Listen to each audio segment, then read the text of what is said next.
Welcome to another episode of Two Ales and Hockey Tales with Wally. And today I am so excited to have on a 31-year-old from Stittsville, Ontario, Canada. His hockey journey took him to Canada, the USA, France, England, and Wales, a staple of the Ottawa Valley Titans. Got his feet wet in the CJHL with the Canada Stallions before spreading his wings and running amok with the Smiths Falls Bears. He's the Shed's first Robert Morris University Colonial and also laced up for Team Canada East under 19. He also had over a goal a game in the playoffs with Neuilly-sur-Marne in France, and also shut it down after 15-16, like yours truly, with the Shed's favorite team, the Cardiff Devils. And he was a big pre-game speech enthusiast and also hosted one of the best haunted house apartments for my son Colby in Cardiff. Welcome to the Shed, Herv the Perv, Zach Hervato. Wow, what an intro. Thanks, Wally. Great to see you, brother. Great to see you too, man. It's been since since we both ended it, eh? Yeah, since we both hung them up and decided to be real humans contributing to society, I guess. Well, how's it going for you, big guy? Good, buddy. The first couple months were rough. I didn't know Just a what couple to do. months, eh? Yeah, probably a little bit longer than that, maybe a year. Didn't know what I was going to do. But, Well, you know what? I got questions about that later. Okay. Let's start with how we know each other. Okay. And you were mainly the main reason is you were my neighbor in Cardiff. I guess the year I hurt my knee and I'm lost and I'm like a lost puppy with Colby and Zoe. And, it was fun living by you, but I was a mess, eh? Yeah, tough year for you, buddy. Tough year for you. We love babysitting though, but that was early in the year too, man. That was a long time you were hurt. Yeah, man. Yeah, then that was it. I think it was November. The start of November is when it was done. And then I was gonna say, because the first couple games it was me, you, and Salty. Me, you, and Salters on the line. I got that written down. The plan was we were supposed to be line mates that season. Yeah. I know. Tough. We're gonna have beautiful Lee going to the net, distracting everybody. Just swinging his hair, in the front of the net. and then me and you would just be buzzing around, eh? Yeah, buzzing around, me dumping it in, you doing the skill stuff, Salty in front of the net fighting. Yeah, didn't last long though. Jeepers, no. Didn't. I think the idea would have worked though. Lordo. I think it was. Yeah, I think it would have worked for sure. So I guess your roommate is also Chris Culligan. He was my neighbor both years in Cardiff. We both moved across the bay. And then you lived with him, right? Yeah. We lived together for a year. We were supposed to live together, I guess, the second year too, but then I hung him up. But Cully's a great guy, great roommate. We had a good time together for sure. Easygoing guy. Awesome guy. Yeah, we spent quite a bit of time when he was my neighbor both years, and I miss that guy. He's a confirmed Shed guy, but he's in the middle of a reno, you know?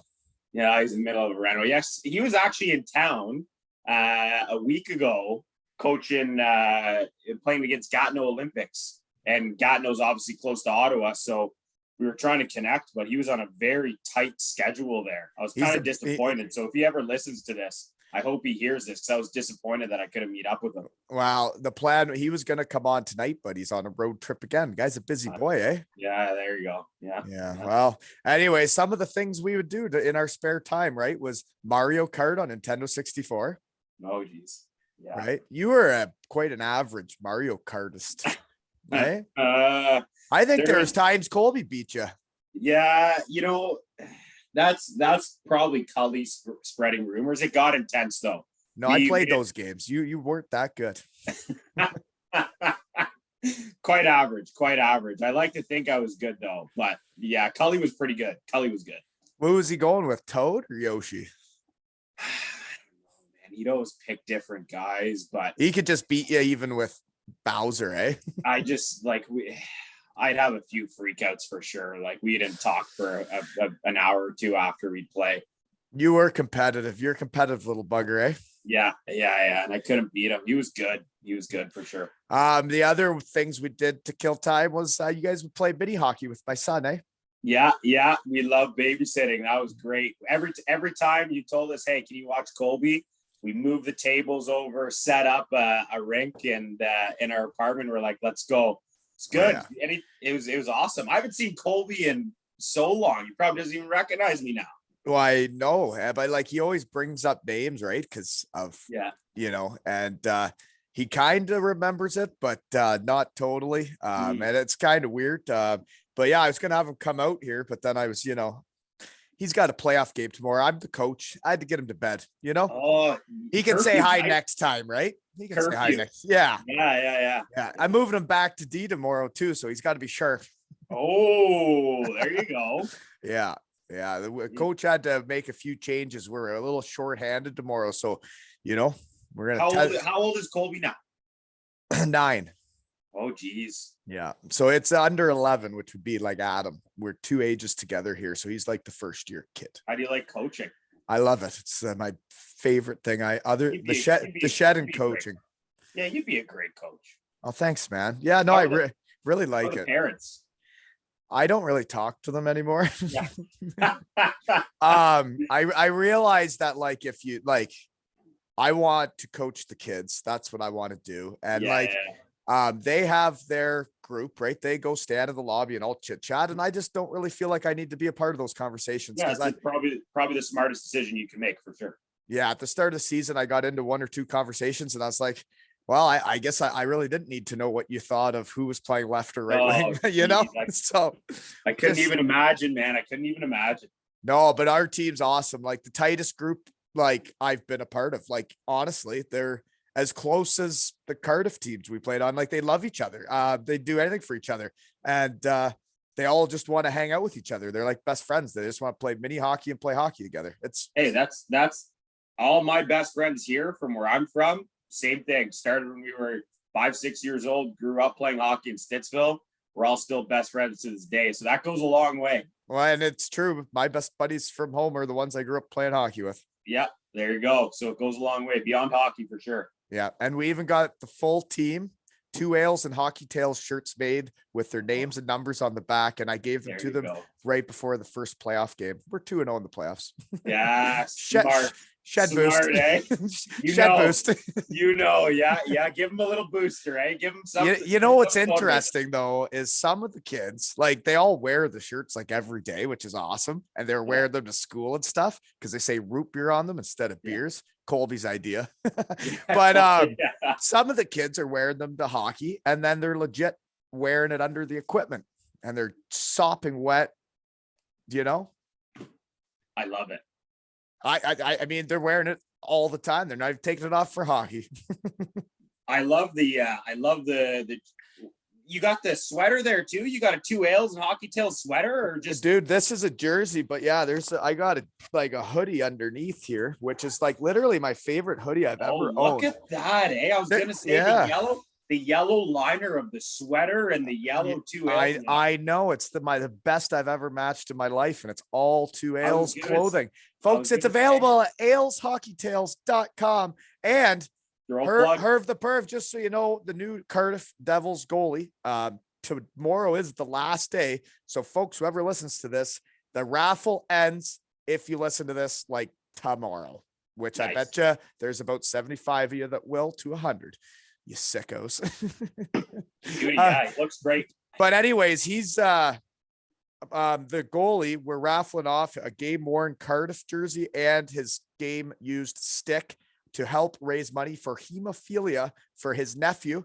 And then I'm also raffling off this jersey I'm wearing right now to raise money for Maxon Maloney, who is a kid in the UK who's got about a 6-month battle with cancer on his hands, and he could use a little shed boost too. So tickets are available at aleshockeytales.com, folks. People helping people, right? There we go. Love it. So anyways, aleshockeytales.com, folks. Buy tickets. Don't be punks. Help people out, Help them out. Okay. What else we got? So yeah, you got babysitters. You're definitely that. Okay.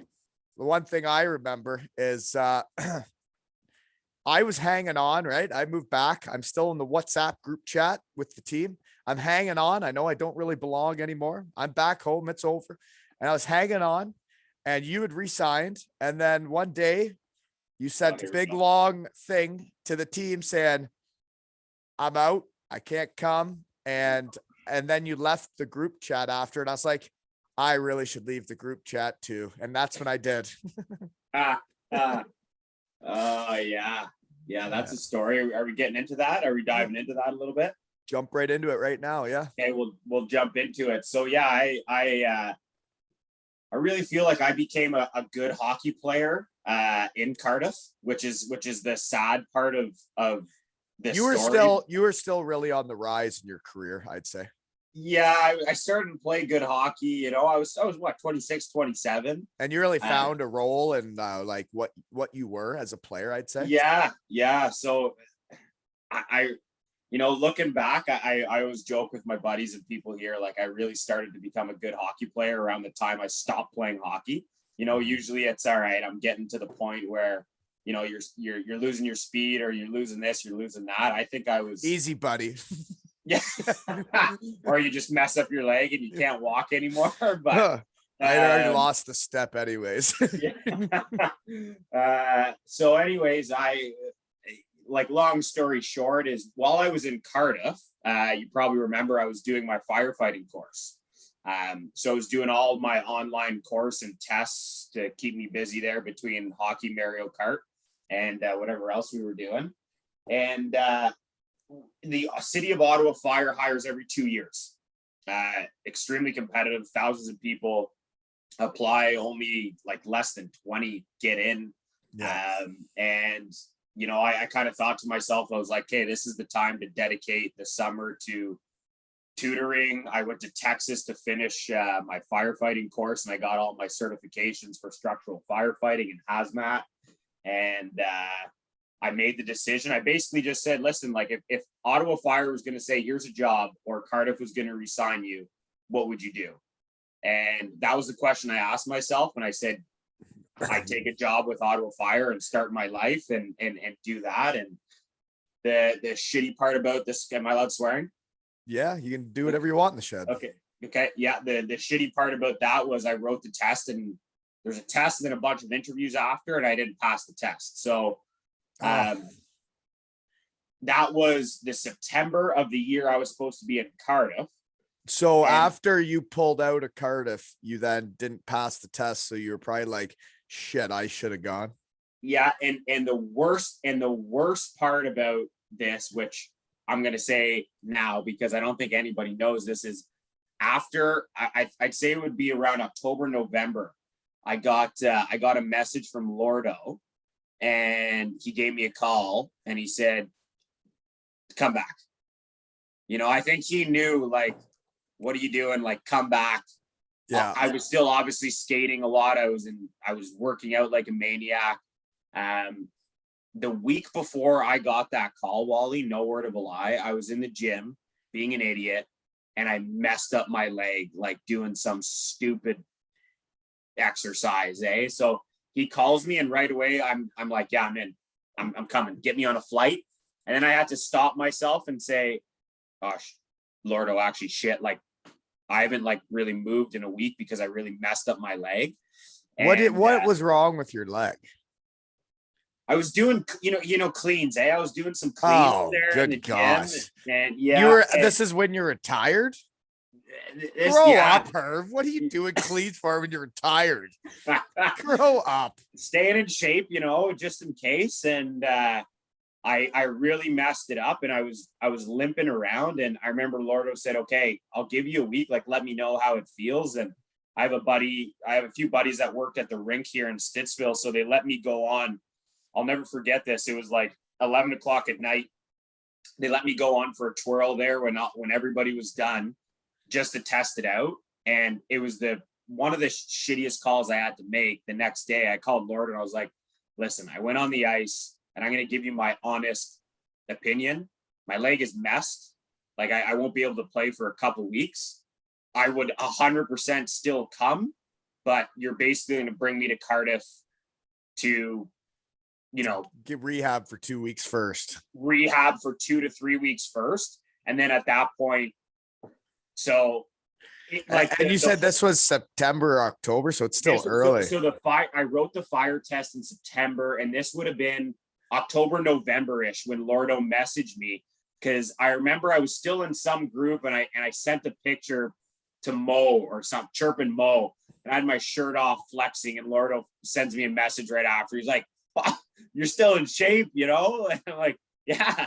And then from there, it was like, come back. And again, like I'd been skating 2-3 times a week, but so that was the worst couple months. I had signed, Giving it up, failed the test, went all in for fire, failed the test. Got a call from Lordo, super excited, could definitely go back and play. Like I still had that passion. Messed up my knee doing stupid shit in the gym because I didn't have any like competitive thing in my life, right? So I was like working out like a maniac. Didn't end up going to Cardiff. Now I'm back at home. No fire, no hockey. And there goes the story, man. It was a tough couple months for sure. It was shitty. That makes it even harder transitioning into the real world, right? And like what you go through mentally when you're actually getting the offer to go where you want to go. And I guess folks, if for all the folks listening, that is 100% why you would never do cleans when you're ever really. I really never understood them to begin with. Western Michigan made me do them. I thought they were horse manure. And as soon as I left there, I said, you know what? I'm never doing those again till I got to Germany, and they made me do them there too. Yeah. Horrible exercise. And I was just doing the heaviest you could go, right? Well, and then you snap your wrists and you're like, how can this be good for you hurt your knee, your wrists, whatever. Keep doing cleans, Herv. God. Yeah. But so is Mo still your best friend then? Mo sends me the odd message here or there. Just Dees wanted to know if Mo was still your best friend.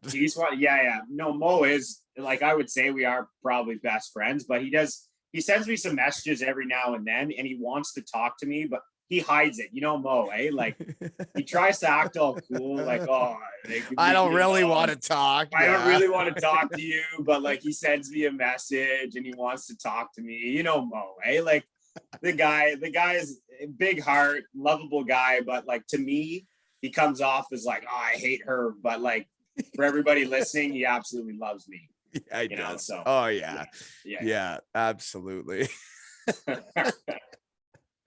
And you know who else lived by us if we're still into how we know each other was Carl and Allie. Yeah, exactly. We had a great little roster in our apartment building or apartment complex, eh? Couple amazing nights there for sure. Me, you, Heidi, and Cully. Yeah, fantastic. That's all you need, right? You only need a couple, and you only need a couple guys to pull one off, and we did it. And we did it. We had a few great nights just in that building was great too, man. Like waking up and looking at the water, like looking back at that. Looking at water makes you happier, right? Yeah. And like you wake up and like that's your view is Cardiff Bay and the ocean. And what was the pub there, Wally? That was Eli Jenkins. Eli Jenkins, man. Oh, I should have put that on your poster. We got to get the poster updated. I got a picture of you and Zoe, Eli Jenkins with me. Jenkins. Yeah. That's where I used to go, like in the afternoon, have a pint of Guinness and study some fire. And then you used to come for your pre-dinner, your pre-dinner pint. Yeah. Yeah. I love it. That's where I wrote my thesis, and I told you if you ever need to study, it's great. yeah, exactly.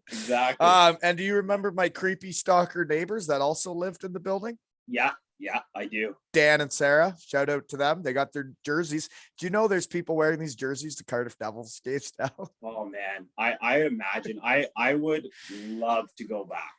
Oh like, yeah, I would love to go back. I want to. It's gonna happen soon. Like I want to go back, and there's so many people they're great. It was the best place I've ever played. I agree. The people, the Welsh people, are just fabulous. Yeah, top notch people. Lush, folks. You're lush, right? Yeah, isn't that what they exactly. say? Yeah. Okay. So then I guess we kind of got into it. We got into what happened after hockey, but where and what are you doing now? So the complete opposite of Fire. I'm actually in software and tech sales right now. Hey, I got another question before we get into this though, is after you turn down that and then how long until your knee's better? And then how does the itch go away then once you would kind of put your mindset to going back?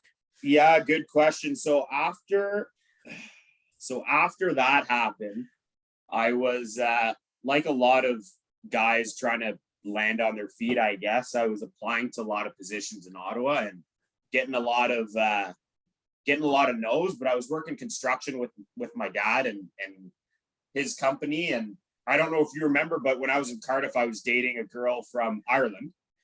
Yeah, navigating lieutenant, Bayfield Brewing Company. Plug. There we go. Yeah.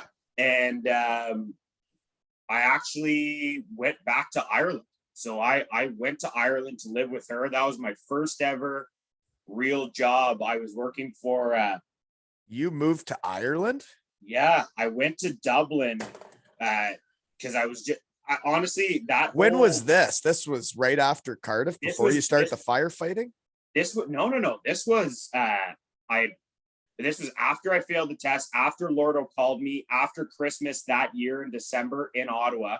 It was the new year. I went to Ireland because I had my dual citizenship and I got a job in sales for like an e-learning software company. And I was living with my ex-girlfriend at the time. And I think a part of that was I was just so down that I didn't get into fire. The whole Cardiff thing flopped again. And I was like, get me out of here. I felt this, I think inside I was like, I need to be back. I need to either be back playing in Europe or I need to be back there somehow. Like I shouldn't be back home right now. Like it felt weird.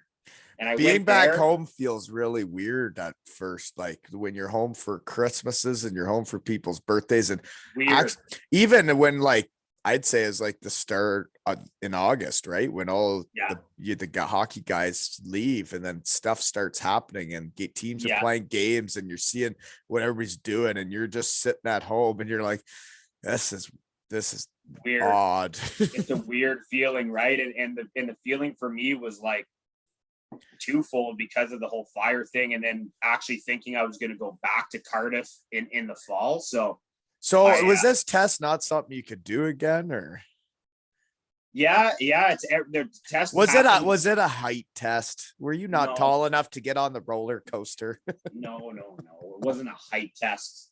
I wish it was just a fitness and firefighting test. They've changed it around now, but now I'm too far gone. But anyway, so I went back to Ireland, Wally, and I spent 8 months in Ireland, and then I came back the following September for my best friend's wedding, who actually played in Braehead when we were there, Thomas Nesbitt, and then I just stayed, and that was the first time finally where I settled down and did not go back to Europe and said, all right, like that's it. Get a job here in Ottawa and settle down. So you went back for a wedding, but you were with the gal in Ireland and you were working on, what were you working over there? You were doing the e-learning thing. E-learning there. And we were both supposed to go back to Canada to my best friend's wedding. I was his best man. And I went, she didn't. Right. Yeah. So and then you didn't go back. And then I didn't go back to Ireland. And then here I am still in Ottawa. Yeah. Right. So did you leave anything over there or did you bring it all back with you? Did you not have much to bring? Yeah. It happened at an airport, Wally. Another funny, the whole year. Was she coming until the very last second? And then she said, no, I'm not coming. 100%, brother. This was like right out of a romantic comedy. Like you could not picture this. This was both of us, airport, bags are packed, Air Canada line, back to Ottawa. She bails last second. I'm pulling all my stuff out of her luggage. Oh yeah, right out of a movie scene. And then that's it. That's the last time I saw her, and that's the last time I went back there. Yeah. Well, no, the life decisions, right? You never know which way it's going to take you, but whatever decisions you make, that's where you go, right? Yeah, that year was a roller coaster for sure after hockey. Sounds like it, man. Yeah. And it's weird, right? Because we never stayed in touch, and it's like you're so close with guys, you chat every day, and then you go your separate ways. And I'm going through my shit here, and you're going through your shit there, and nobody ever talks, right? Nobody ever talks, man. We never do. We never do. No shit. Yeah. Sometimes it's good to talk. I've got a lot of shit off my chest this year. Yeah, I bet you have. I have. Perfect. Yeah. Exactly. It feels good. Okay. So I see that one of your new hobbies is, or maybe it always was hunting on the poster. You hunt? Yeah. No, I mean, that's probably anytime I can, or definitely every weekend during hunting season, I'm gone. I live in a small town outside of Ottawa now called Elmont, and we have a hunt camp in Lanark, which is another 20 minutes away from my house. So every weekend I'm off hunting during hunting season. I grew up, I didn't grow up hunting. My dad grew up hunting, so he'd always take me. And the problem is playing hockey, you miss everything, right? So I've never gone hunting. I don't know if I don't think it's appealing to me because couldn't see myself sitting quietly for hours at a time. So yeah, it depends what you're hunting. But after I stopped playing, that became like my passion, and it was I guess you could say it was in my blood. My family's big hunters as well. So and you would have missed a lot of family trips and all that during hockey, because hockey I never got to do it. So when I stopped playing, that was my that was, I guess, my escape was hunting. So every chance I get now, I'm off somewhere hunting deer, turkeys, ducks, coyotes, anything you can think of. Yeah. Really, eh? Yeah. Okay. Well, hopefully you're better at it than you are at Mario Kart, eh? So I guess we never got into what are you still doing the software thing now? Yeah. So I got into recruiting. The recruiting and staffing industry was my first job that I landed here in Ottawa.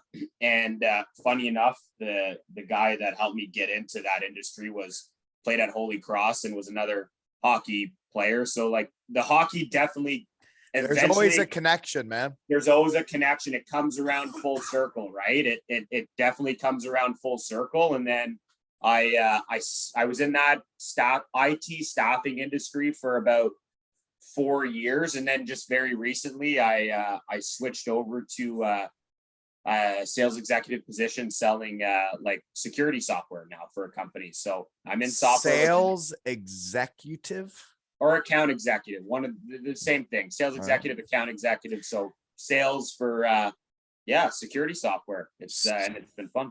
Yeah, well, it sounds good. So you like it?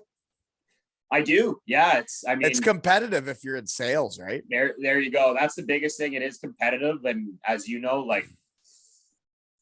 hockey players were competitive, and everything is, I guess, metrics, right? So everything's monitored, right? It'd be like your goals, assists, penalty minutes, everything. Same thing in sales, how much you close, what do you have in the pipeline? So I like that about it, and I like the competitiveness. I like hockey really. What? When I first came home, a lot of companies would kind of use that against me and say, "Oh, you don't have a lot of experience other than hockey." And now that I've broken into actually being a real contributing member of society, you're not just a hockey player now. Yeah, now I get messages from companies all the time great resume, great experience, and you play professional hockey. That's awesome. We love athletes. And I'm always thinking to myself, you didn't 5 years ago. Yeah, you did. Exactly. You didn't 5 years ago when I was applying, but now that I've done well and kind of moved up, now you do. Somebody's got to give you a chance. Somebody's got to get you the start, right? And it takes someone taking the chance on you and believing in you. And shout out to Superheat. Thanks for everything you did for me. They took a chance on me. But I agree. When you're a hockey guy, you're competitive, but you're also a team player. You'll help your teammates, and you want to be good at what you do, right? You got pride in what you're doing. Yeah, absolutely. So sales seems like a great fit, and I get to meet a lot of different people and have conversations like this all the time. So it's great. I love it. It's been a great experience. I did a team meeting this it was yesterday with my team. And I was out in the shed and Yeah. the jerseys hanging in the background. And three of my team members were wearing Two Ales and Hockey Tails hats. It was Oh, there you go. it was just heartwarming. There you go. It's beautiful, eh? Love But it. what the thing I love about doing this is like there's also competitiveness to this as well, right? Because Yeah. they rank the podcast every day. And like I never did this to have listeners, but then once like you start seeing it on there and you're like, so like the harder I work, the higher you go up. And it's like, well, how like I feel like it would be really hard to outwork me at drinking beers and talking to my friends. Right. That's what when you sent me a message, I was like, man, this is Wally's living right here. Sit down with a few pints and talk to people. Like, all right. Gosh, yeah. And it's like I'll get up at 5 a.m, do it. And like I text people like this is what I got with the family, hockey, coaching, work. Yeah. It's like I can do it at this time. And like everybody's making the time for me, and it just warms my heart because I do love it, man. It's when you talk passion, talking to people about hockey in my shed and catching up with dudes. Like I haven't seen you since 2016. I didn't know any of that shit happened. Yeah, not a lot of people do. I think Cully from Cardiff, anyways. Maybe Cully was the only guy that kind of knew what was going on, but. Yeah, like and he went back that next year, right? He went. Yeah, we were gonna be roommates again. Like we were. You guys were tight. You guys were boys. Yeah, we were tight. We got along really well, and it was tough. Yeah, for sure. Shout out to Cully there. He was a great roommate, but great dude. Yeah, great dude. Mm-hmm. Okay, moving on. We've just been talking here, so we better get into this, eh? Yeah. Growing up in Stittsville, Ontario. That's by Ottawa then. Yes. It's in the city of Ottawa. It's about 20 minutes from actual like downtown Ottawa. Okay. So it's a suburb, you could say. Yeah, I would call it that. Yes. Suburb. So how do you get into hockey if your family's hunters?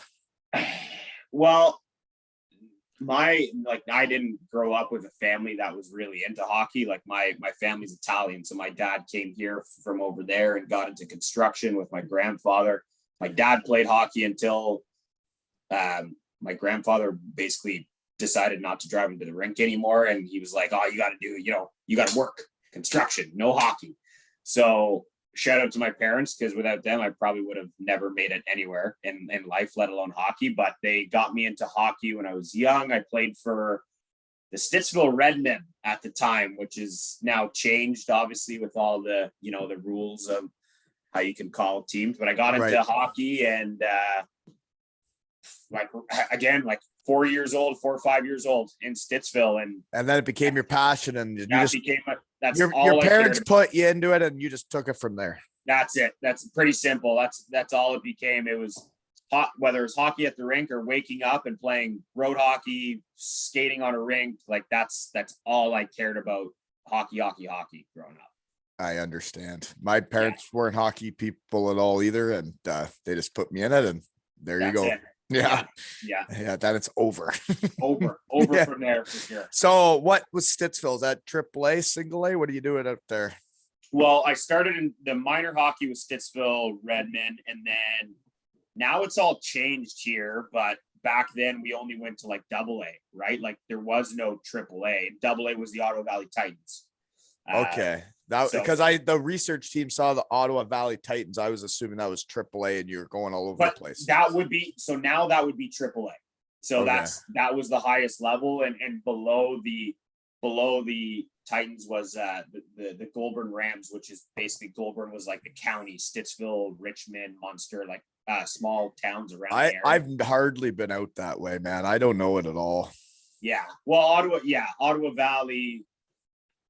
Yeah, and if you haven't been there, then the Ottawa Valley can take you anywhere from like, I would say half an hour outside of Ottawa to an hour, if not more, an hour and a half, 2 hours outside of Ottawa. So, that was the highest level. And then I started playing for the Titans, and that's it. Then okay. So I got then you get to the Canada Stallions. So how far away is Canada? That's right by home too then.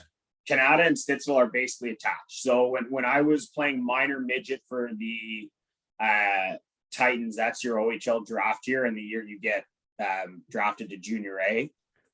At that time, I don't know how it works now, but at that time, the junior A team that is closest to where you live, they will protect 2 players from minor midget. 2 players that they don't want to enter to the draft. So I got protected by Canada because I was close to Canada. So then you have to play for them, but otherwise there'd be a draft of where you have to play junior. Exactly. Yeah. So at that point, each team would protect 2 players that are basically like those were, excuse me, those would be your 16-year-old junior A players, the 2 guys. And then after that, you would go into the junior A draft. So I got junior protected. A draft. Is that normal? Honestly, Wally, I don't know what it's like now. I know a lot of stuff has changed, but back then that's how it worked. Is there was two protects, and I even could be wrong on that, 2 or 3 protects, and then everybody else that if you weren't protected by a junior A team, you were like Huddy played for Hawkesbury. So like if these teams didn't protect you, then you go into a draft. But I was lucky enough to have a good year, and they protected you, so you play for Canada. So I find it interesting when tier 2 junior A, like realistically, you're not really going for the NHL at that point, and to have a draft and like tell kids where they're going to live their next couple of years of their life's kind of weird. Like you'd think they'd get to decide. Well, no, yeah, okay, so the better way to explain that is based off like your minor midget year where you played. If you were protected by a team that was very close to you, so you don't have to relocate at all. Mm-hmm. And even like Ottawa being as small as it is, I could be living in anywhere, and the only far teams would be like Hawkesbury where Huddy played, which is like outside of Ottawa and close to like Quebec, and then Pembroke Lumber Kings. Like that's almost like a 2-hour trip. But that's still. Is this the same league as the Brockville Braves? Yeah, exact same league. Yeah. Yeah. Shout out to Doug Andrus. He was a Brockville Brave legend. Okay. Yeah. Way back when. But okay. Yeah, same league. All right. So you start with Canada. So they're not that good, maybe? We weren't good the first when I was there. No, I think we made the playoffs my first year, and then we played Pembroke Lumber Kings at the time. They were absolutely stacked. I just was wondering why you got traded in junior. What were you causing a ruckus in the locker room? I actually, honestly, I wanted to get traded. Like I hate saying this, but I didn't like it there in the sense that the coaching good and it wasn't. Yeah. Well, if you get on a bad junior team, like if you want to get to the next level, it's hard to be found when you're on a 10th place junior team. Yeah. And but see, it was different for me. Like I committed to Robert Morris in my rookie year of Canada. So I committed when I was in like grade 11 in high school, which was early. Why? Good question. Do you have an answer? Yeah. Looking back at it, you got in the first car that drove up to the corner and said, "Hey, will you get in my car?" And you're like, "Yes, I will." Yeah. Cabinet maker, Bayfield Brewing Company. Yeah. I went on a trip to Clarkson, and that, you know what, when I look back at it, Wally, that was the one thing that I would have maybe changed, is like, take your time, Herb.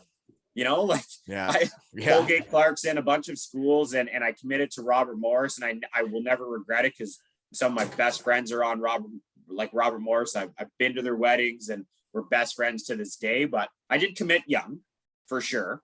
But so like, yeah, I understand they're best friends, but like for hockey career's sake.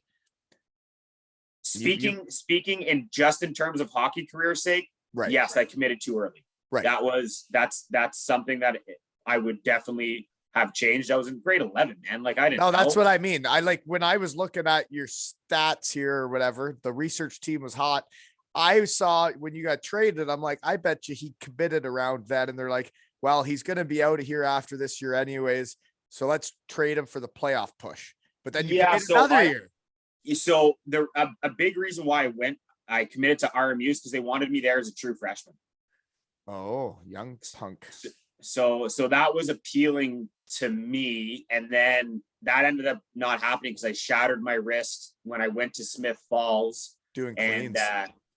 in the playoffs, and I missed like 2-3 months. I couldn't do anything for 2-3 months. It was pretty bad. So I was very young. 2, I was very small, and my the coach at RMU was like, you might be better off putting on some weight here and playing another year of junior and then coming to us, as opposed to like trying to squeeze in a month and a half of training and coming to us as an 18-year-old punk that's like 150 pounds. And that's probably the right decision. It was the right decision. I had an amazing year at Smith Falls. I ended up playing for Team Canada that year. So it was a good decision for sure. Yeah. I got some stuff written down there. So I guess we'll move on from the Canada thing, eh? Whatever. Right? Yeah, whatever. So yeah, your third year in Smith Falls, then I guess that's after breaking your wrist. How'd you break your wrist? Is that a slash? No, I got traded from Canada to Smith Falls kind of mid-year that year. Smith Falls that year was awesome. Like, and I knew some guys on the team, and they were a top team. Us and Pembroke were 2 of the best teams in the league. And like Mark Borowecki was on that team, and I think we had 7 guys committed to Division 1 on Smith Falls that year. So we made it to the finals against Pembroke, and it was literally just 2 guys that didn't even have the puck. Me and a guy, I forget his name, but his last name was Wilson. That's all I remember. We just ran into each other. I went to the bench, and I was feeling this pain in my shoulder. And I remember the trainer, and Pembroke's not, we're not anywhere near like a very nice hospital or anything. And I remember the trainer coming up to me and grabbing my shoulder, because he's like, oh, your shoulder's probably dislocated. And as he's doing that, my wrist is, flailing around. And then he kind of stops and he goes, I'll never forget this. He goes, oh, that's not right. So broke that. But it was completely just running into a guy. Like, we both weren't looking, and no slash. Well, that's when it happens, right? Those when injuries happen when you don't realize you're going to run into someone, right? Yeah, exactly. Yeah. You did run amok that year though, eh? So you did get over that injury because you had 68 points and 48 games played that last year. Yeah, I had a good year, and I think I was pretty motivated. The fact that in my head, I was ready to go to college that year. And then everybody thought I was going to go as a true freshman. So that summer, I was pretty determined to show everybody you should have been in school. Yeah, correct. Great. Yeah, good way to put it. Yeah. So I had a good year. Yeah, it was fun. One thing I forgot to ask, when I sent you, I was doing this, and I said, whatever you do, you send the thing and you see the list of guys, and you said you fought Yannick Tifu. Why are you fighting Tief? My first ever East Coast game after RMU, I signed a. What's he fighting you for? The guy's a legend in the coast, and you show up out of RMU, and you know why? And this is why. So my first ever East Coast game, I'm playing for Trenton, and I'm playing like as you would in college. So you're upsetting people. Oh yeah, you're upsetting people. And some guy is just skating up the boards for Reading, and I just absolutely, you know how I play. Like, I smoked him, Wally. And this is my first ever pro game. I turn around within 3 seconds. There's fucking gloves everywhere. Gloves everywhere. So I'm like, oh, this isn't college anymore. Yeah, I had those incidents too. Yeah. And I just ended up. We were winning, so I think Tifu, he was the captain at the time, and he was, like, I'm going to be a captain here and step up to the plate. But you would beat him up, right?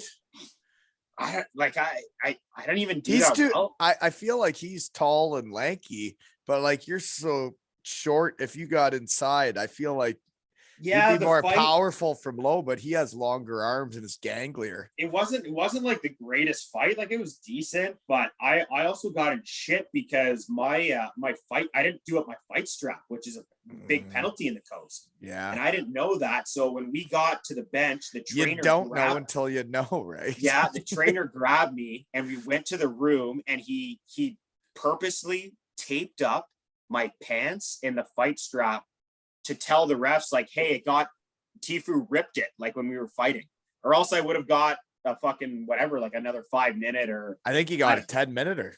yeah, or something like that. So the trainer was like, hey, actually look, it ripped, but he made it look ripped because he put a bunch of tape around it when it actually wasn't. So I think that was like my second or third shift in the coast, just like scared. I remember doing some things in the coast that like I did in college, right? And nothing ever happened.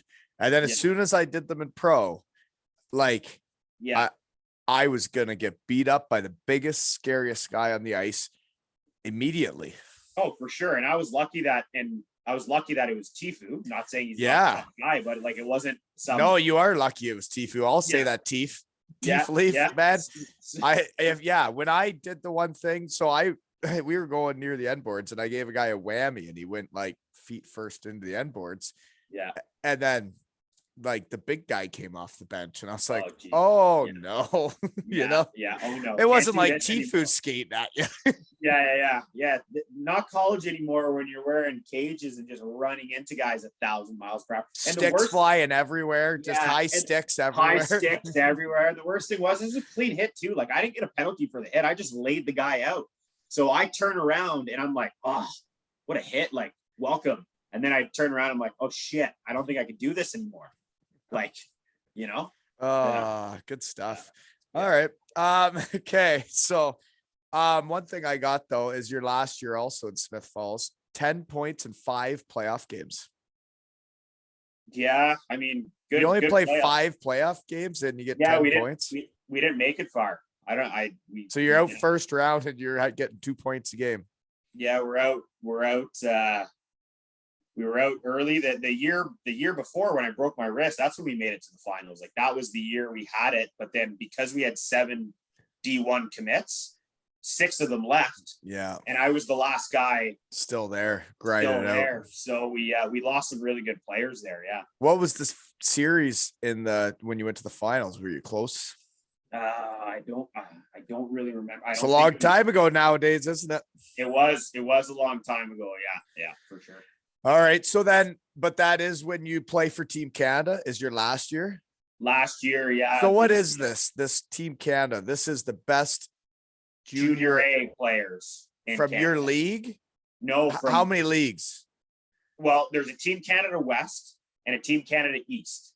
That's it. So it's the best Eastern Canadian junior A players and the best Western Canadian. So you got all of Ontario, Quebec, out east, and then you're playing the Saskatchewan League, probably. Yeah, Alberta, BCHL, and then the tournament we had Germany, Russia, USA. Really? What leagues are they from? Like, where are the Germans? These guys. From? So USA was all USHL guys, and these were all Americans that were committed to the, like the BU, Boston College. Mm-hmm. Like when I look back at that squad, like they were pretty stacked. Like Wisconsin, and then the Russian team. Actually, if I looked like a few years ago back at that Russian team, they had got like Dmitry Orlov. They had a couple guys that were in the show, like a really good team, but the Russians didn't do that well. Like they weren't a team. They were really skilled, but they weren't, I understand. Yeah. You know where I'm getting at with that one, but it was great. It was a great tournament, really good hockey. We got bronze, USA won gold, and Team Canada West silver. I'll never forget watching a couple practices from like Eastern Europe, right? Where you like in the Continental Cup or whatever, you play, you see them practice and you see their coaches. Like none of those players were having fun. They were at work. Like and when you talk about being a team, like they weren't there for the fun. They were there for the paycheck, and that was their job. Yeah. this But that you guys were just kids back then. You guys were playing for the love back then, right? yeah, I mean, we were as under 19, right? So we were all still young. It was basically honestly all it was is the World Junior A Challenge was all committed NCAA guys playing Junior A that are about to leave to go play college. Right. So Right. and when the research team was looking at it, I was thinking there'd be a lot of schools there watching for like recruiting, but they've already recruited you. They're coming to see their players play. Yeah, like I would say most guys, honestly, Wally, were already committed to schools. Yeah. But yes, there were obviously still a ton of schools there because there were still some players there that ended up making the team that weren't committed yet. But like teams like USA fully committed usually. Right. I'm curious what the German team was. It's probably just their under 19 German team. So, it's funny. I was just talking to my buddies about this because I watched the German versus Canada Olympic game, this past men's Olympics in Beijing. And there's a massive guy and the announcer started talking about this massive German guy in the power play. And his last name was Wolf. Michael, not Michael Wolf. It's the younger one. David Wolf. There Wolf. you go. So David Wolf was on the German team that we played against in the World Junior A Challenge. Yeah. No, yeah. I remember when he was a young punk, he played for Krimichow and he was a big boy, like a bull in a china shop, but like as an 18-year-old playing pro. And then he ended up going to the AHL and like he got close to the show. He was a big boy, played a mean game. I think he might have played a game or two, honestly, to tell you the truth. I don't know, but he was. I remember that kid. Yeah, there's a picture of us. I think it was the first game we played in that tournament was against Germany, and I was playing on the wing, and I was lined up against David Wolf, and you could imagine that he's a lot bigger than you. You guys, so that's how. You're 31 now, eh? You're still a young punk. Eh? I was a young punk, and my line too. Like my line mate was Riley Smith, who plays for Vegas. So that was your line mate. I had him written down. He was the guy on my notes. He's right here, Riley Smith. So that guy was playing tier 2 as well. Did he go NCAA? Yeah, he was committed to Miami of Ohio. Oh, okay. Yeah, and then Brandon Peary was on that team. I think those would be the two most notable guys from that team that play in the show or played. And you went to Robert Morris. Yeah. Great. Yeah. No, I bet you there weren't that many colonials in that tournament. I think I was the only colonial in that tournament ever. Yeah. No, but the other thing is you also broke your wrist and you didn't know that was going to happen, right? So yeah, and they're when I was in RMU, there's why were you in such a rush to get to college? Why did you want to go as a freshman? Like a true freshman. Why I don't know. Were you ready to leave home? Because I actually got the same offer to go to Northeastern and I chose not to go because I didn't feel like I was ready. And I broke my thumb that year. So, I don't know. Well, like you're so young, right? I'm in grade 11. Like I don't know. I don't know what I thought you were just worried about like the high school dance at that point, you know? Yeah, and like my parents had never gone through like the hockey route, so they didn't know, right? And you have a school giving you your kid a full scholarship, and how do you say no? And like I said, like I went on a visit to Clarkson, and I was talking to Colgate, RPI, and a few other schools at the time, and that would be in terms of hockey, like not the relationships I've built at RMU and the amazing 4 years I've had there and the amazing guys I played with, but in terms of hockey, looking back, yeah, I probably shouldn't have committed to the first school when I was in high school, Yeah, no, but anyways, so Riley Smith was pretty good in that tournament. Yeah, he was very good. Brandon Peary and Riley Smith were two pretty standout. How'd players. You guys do in that tournament? Bronze. We got bronze. Yeah, and that's whatever. Yeah. Who would have won it? USA. Yeah, they're gonna win a lot of stuff if we ever play countries against countries again. They'd win a lot now, I think. Yeah, hopefully not, but yeah, they were strong in that turn. Again, like we had these were guys that were USHL, like BC, like the big dog commits, and we had you know how it is. Well, you played at Western Michigan, so like that's the kind of caliber that those guys were. And I'm not saying Western Michigan back when I went, what like it wasn't what it is now. They're high end, man. They got Ethan Frank, episode 98.5. It's up for the Hobie Baker, folks. Don't forget to put your votes in. But yeah, they're I think ranked 5th in the country right now, Western Michigan. But that's the thing, right? Everybody goes to school. Like, you obviously went there before you committed or not? Did you see it? Yeah, I went to Army before I committed. Yeah. So like when I went to Western Michigan, like it just felt like home as soon as I went there. It was like, it wasn't too big. It was like, there's still country, there are fields around, and like, it just felt like home as soon as I went there. And, you commit That's to where you part commit of it, right? Like, yeah. Okay. So let's get into your 4 years there then. What's the barn like at Robert Morris? It's off-campus barn, so right away that's a tough one because Pittsburgh's an amazing city. It's an amazing city, one of the most underrated cities. It's in where? Pittsburgh. Really?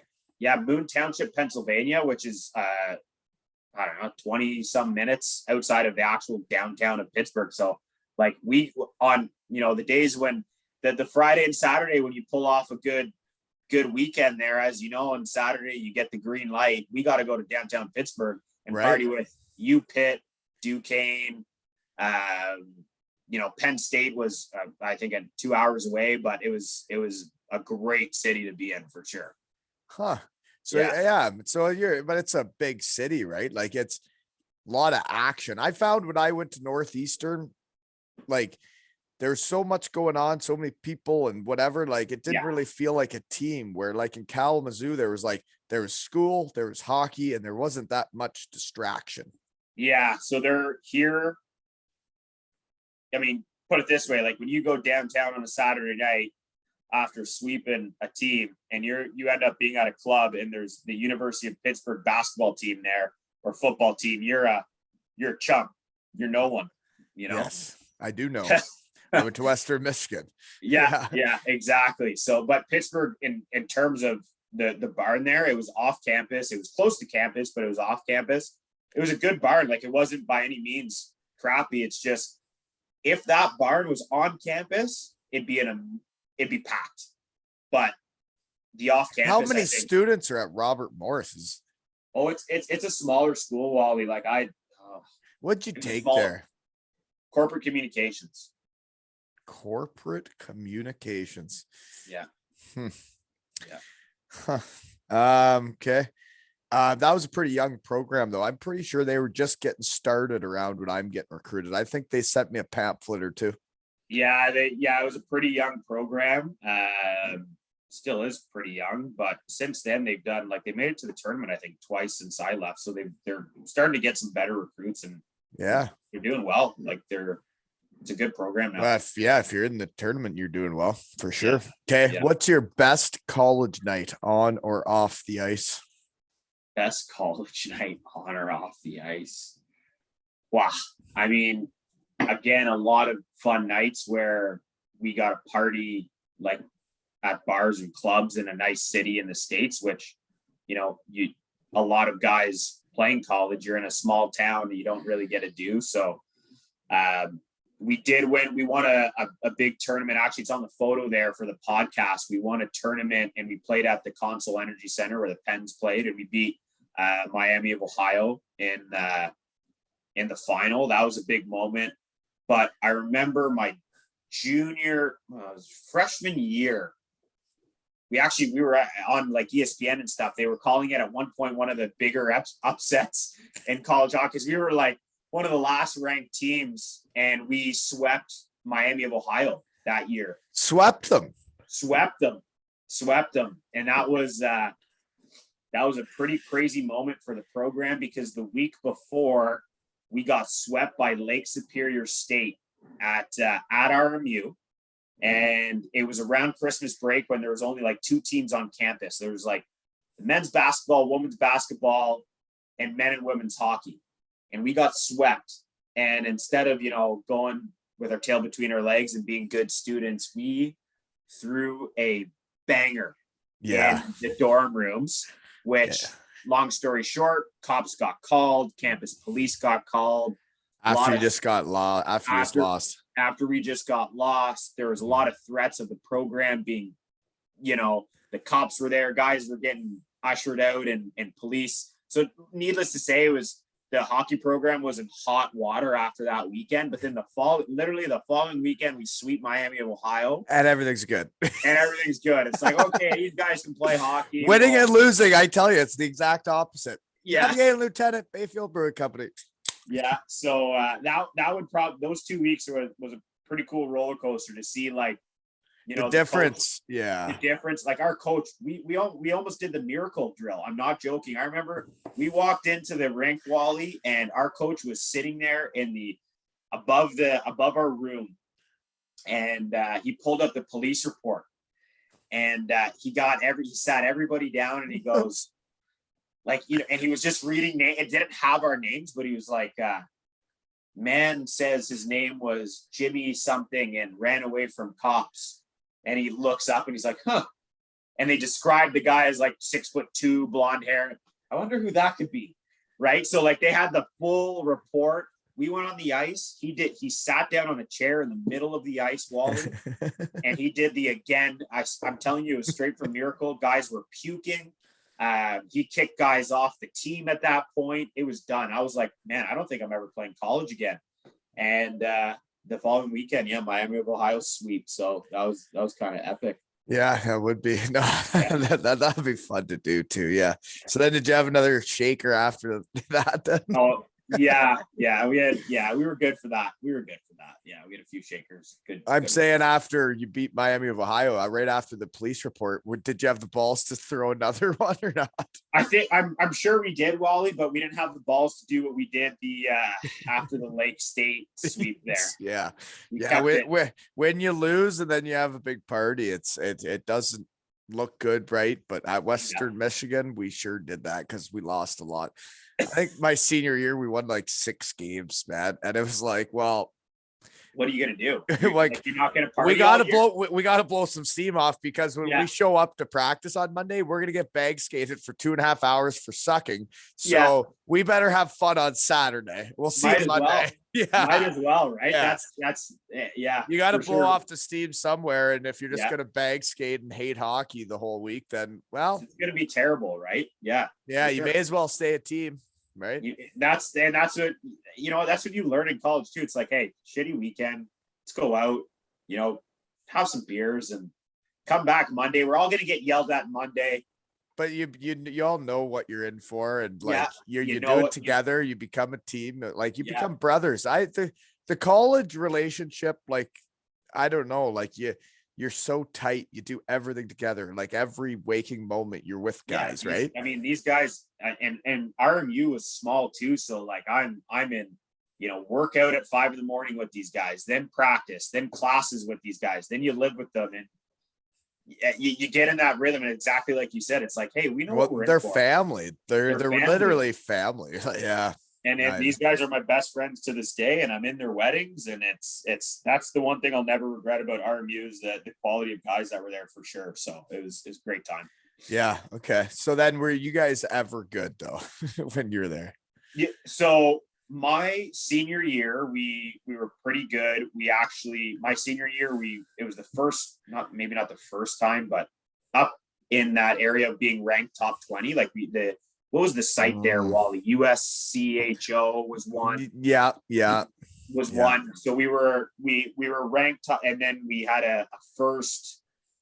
We lost out in the first round, which was we shouldn't have done. Like we were better. Or else you might have had it. Yeah, I got. Yeah. You. So that my senior year we were pretty good, and then actually the last was either the year after or 2 years after I left. The guys made the tournament. And they made the highest ever ranking for RMU. I forget what it was, but it was pretty good. So like as I said, a young program, but they're definitely they were headed in the right direction. They started getting some good guys, but yeah, we won a tournament. That's about it. When I was there, like no big no big Right. trophies or anything. Yeah. No, I hear you. We didn't win any trophies either. Okay. So then when it ends, how do you get to Trenton? How do you end up playing in the coast and being one of those guys? You know how many guys NCAA season ends and they show up to the East Coast practice the next day? When I was in Dayton, man, I couldn't believe it. I had been that kid in the AHL the year before, but I didn't even realize, like, even in the East Coast, those guys that have been making their $500-600 a week, and like, this is their job, this is their livelihood, and you show up to practice on a Wednesday like you've been doing all year, and then all of a sudden there's two new kids out of college, and then all of a sudden the guy that's been there all year isn't playing. So I had a local agent at the time. Like, I had a pretty decent senior year at RMU. Like, it was probably my only good year, to tell you the truth. Like, well, I think all your years, like, you get 15 points in college, you're a pretty good hockey player. Yeah, my first year was good. Second year, should have done better. Third year, it's funny, I never got scratched. I was one of the youngest guys to play there. The third year was the first time I ever got healthy scratched in my life. I got healthy scratched like 9 times. Same coach.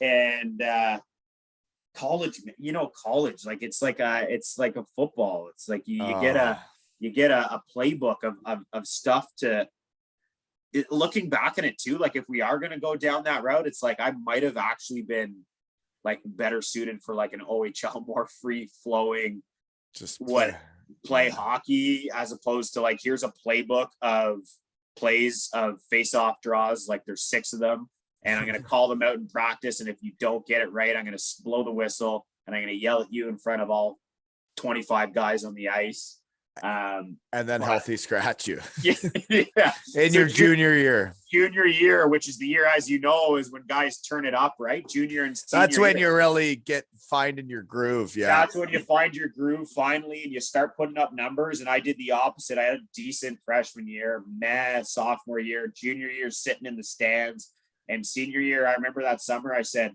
all right, if you want to play pro or whatever, you're just going to have to go in there.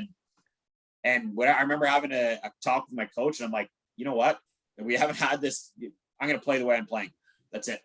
I'm going to let me play hockey. I'll play the systems, but like, so you had the nuts as a kid in college to go in and talk to your coach like that? Before senior year, I had a conversation with him, and I said, the last couple of years, I wasn't confident. I literally told him, I'm like, I was honestly scared of making mistakes, not, college, dump the puck in, don't hold the puck, dump it in and skate in there and run somebody over. And I had the conversation with him. Like, last 3 years, I haven't been confident. Like, I want to play my game.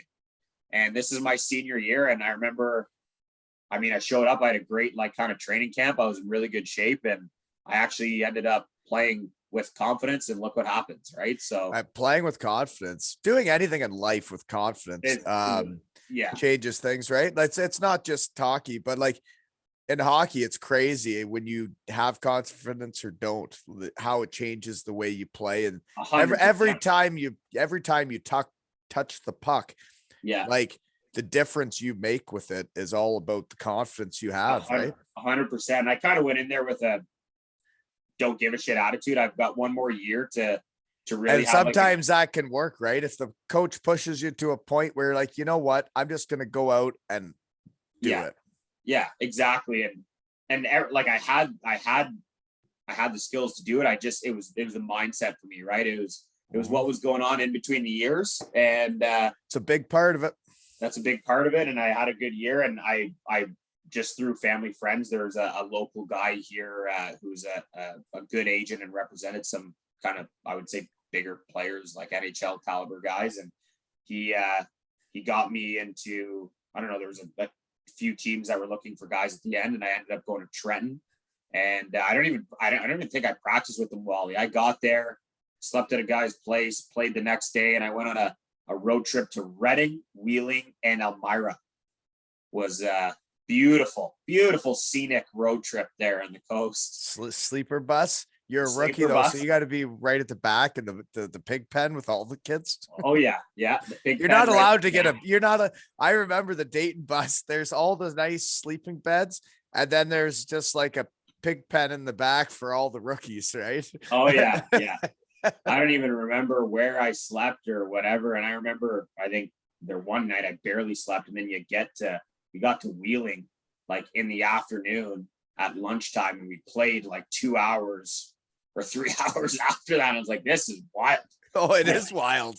The coast But- is wild, man. Like this is wild. I got to suit up. Like, why are we gonna eat lunch? Like, where are we going? And we were trying to find a place to eat, and yeah, but it was just a cool experience. Yeah, it was sweet. Yeah. So you only did 3 games, but like shout out to Derek Nesbitt, man. That guy played 1,000 games.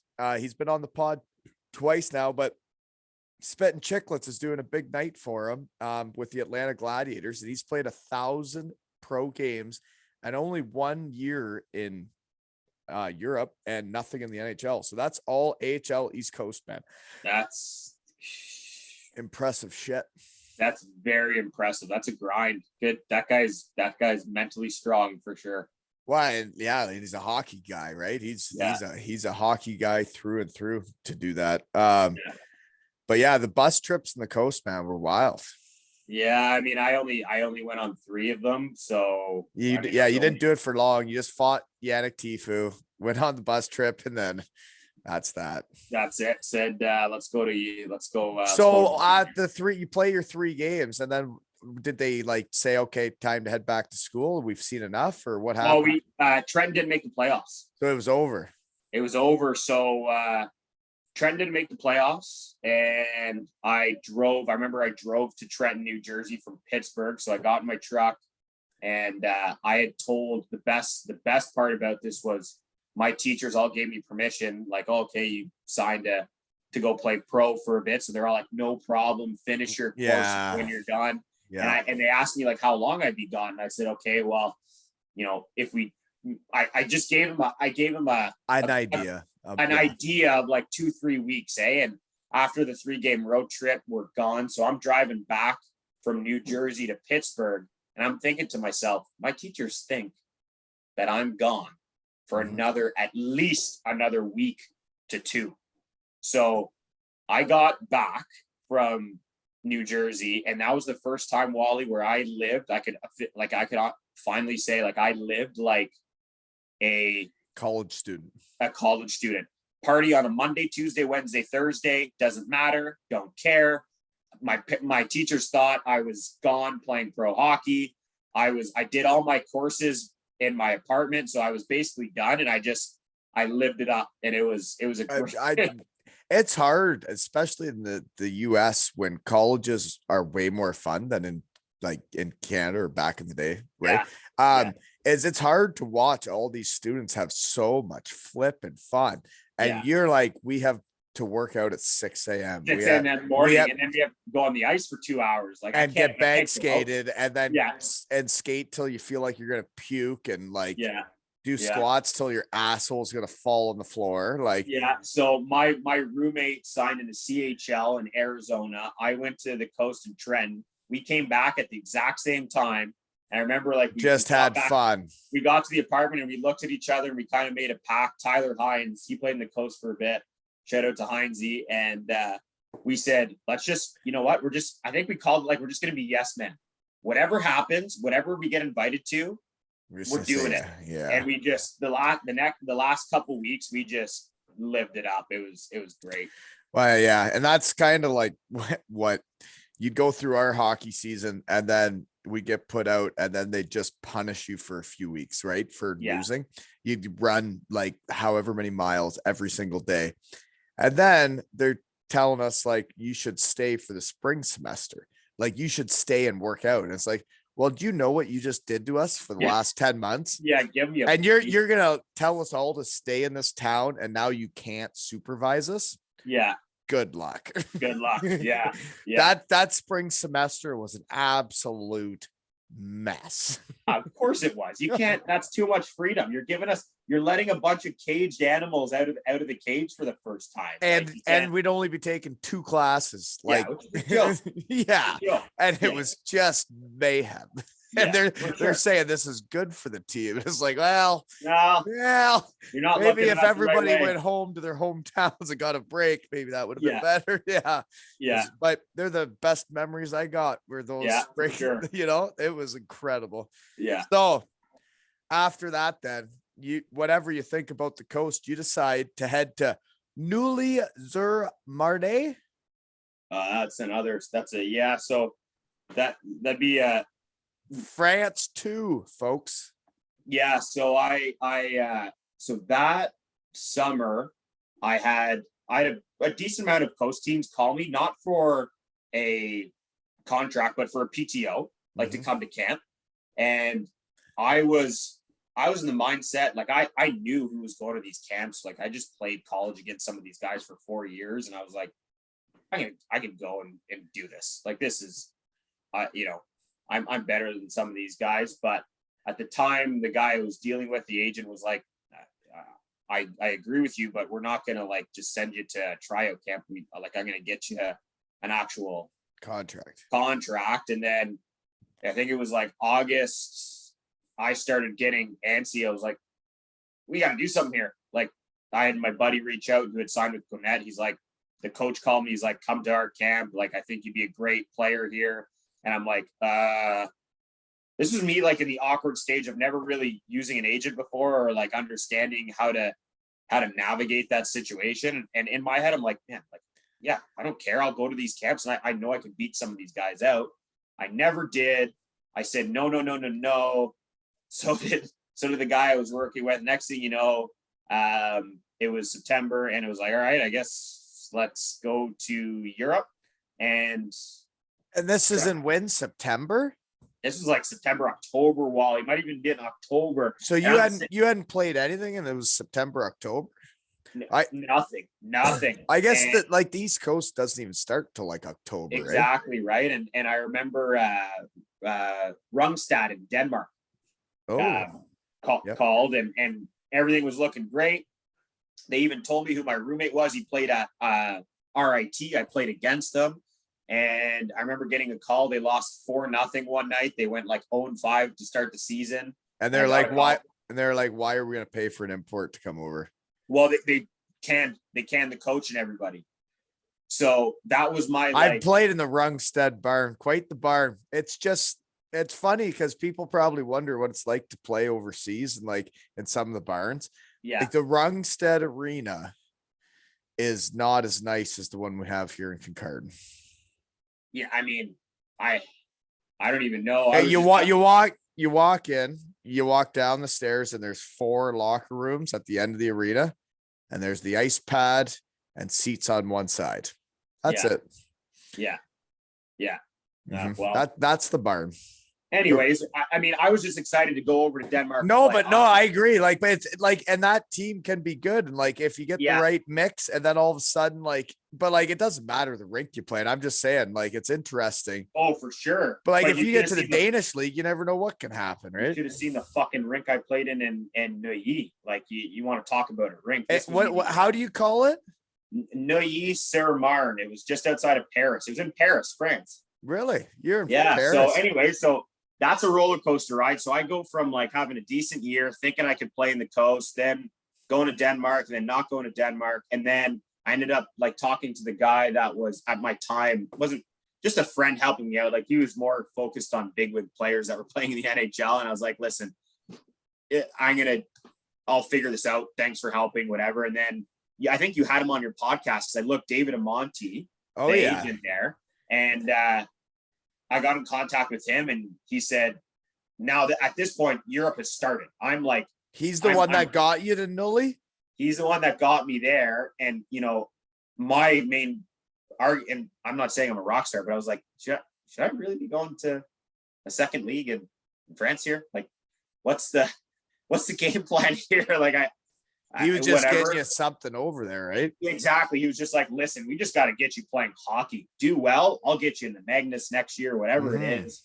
So I just said, at that point, I wasn't playing, and I was pretty obviously down in the dumps. It's like the fall, which that weird feeling. It's like October. This is the first time I've ever been home in October in like 6 years. And the pros are still sitting at home. And yeah, when you're in college, you're not sitting at home at that point. Yeah. Navigating lieutenant. So I was like, all right, let's do it. Whatever. I'll go to Paris. Let's do it. That was the only year of hockey. How did David Amonte get a hold of you to get you over there? I think I messaged him because he was always posting stuff about players, and I messaged him, and right away we got on the phone. He's like, what he told me, and I'll never forget this conversation. He was like, because I had my dual citizenship. He's like, Zach, if you would have came to me right after your college year, after you played in the coast, with your dual citizenship, I could have got you to a great league in Europe right away. And I was like, yeah, but I thought I was going to like do some North America stuff. Like I didn't. Well, you don't know. You don't know the whole landscape. You don't know the layout. But a guy like that does. And he's right. If you have the senior year you do, and you do have your Italian passport. Yeah.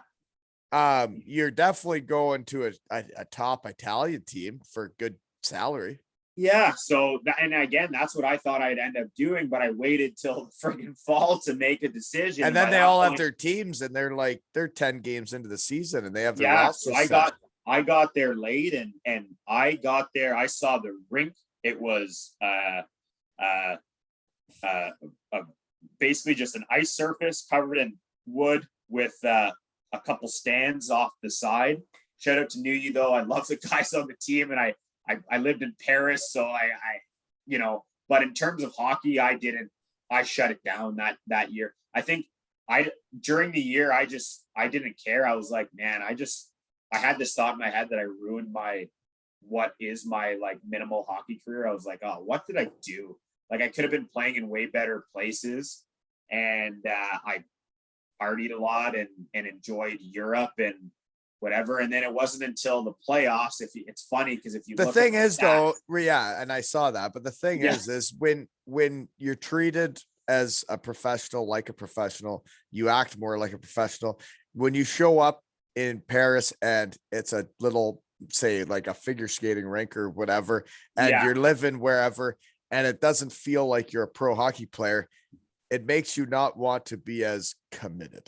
For sure. And I definitely didn't feel like I was a pro hockey player. I was in a country that's not, a hockey country. Well, I mean, the France, there's some great, amazing hockey in France, but this wasn't one of them. And it was, but it was. So you turned her up for the playoffs though, eh? 7 goals in 6 games. That's when I was like, all right, you know what? Make the most of this. Like you stop, like, don't have a bad attitude. You went to a league you didn't want to be in, you shouldn't have been in, but bring this team far, like just go for it. So I turned it up in the playoffs and thinking like, hey, if I have a good playoffs and Newey goes far, maybe like I'll go to the Magnus or whatever. And was your team any good in that second league?